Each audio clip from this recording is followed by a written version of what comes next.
Dengarkan ini baik-baik ya, perhatikan merek meja saat mau buka bisnis biliar. Saran saya jangan beli merek Orilei karena mainnya nggak enak, bolanya susah masuk. Saya paling rekomendasikan merek Krason, dijamin BEP-nya bisa 1 tahun.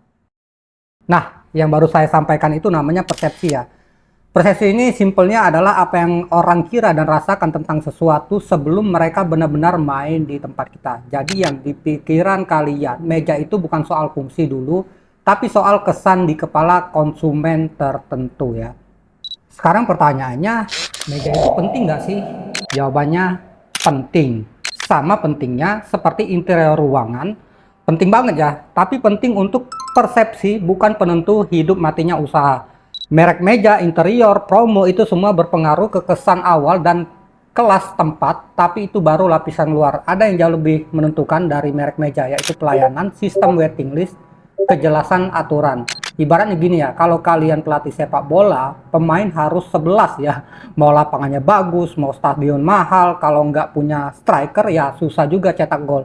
Justru masalah paling sering terjadi itu di sini ya, saat mau buka bisnis, keputusan pentingnya diambil oleh orang lain, bukan oleh data, tapi oleh omongan orang terdekat atau keluhan segelintir orang.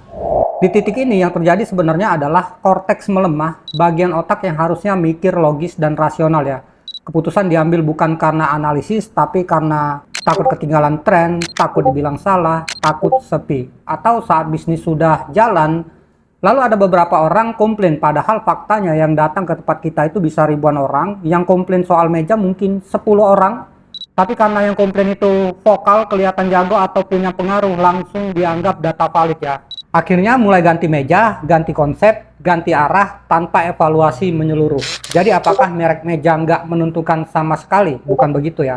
Merek meja itu salah satu alasan orang datang. Tapi ingat, itu persepsi bukan fakta universal. Dan itu pengalaman subjektif tertentu, bukan kebenaran mutlak.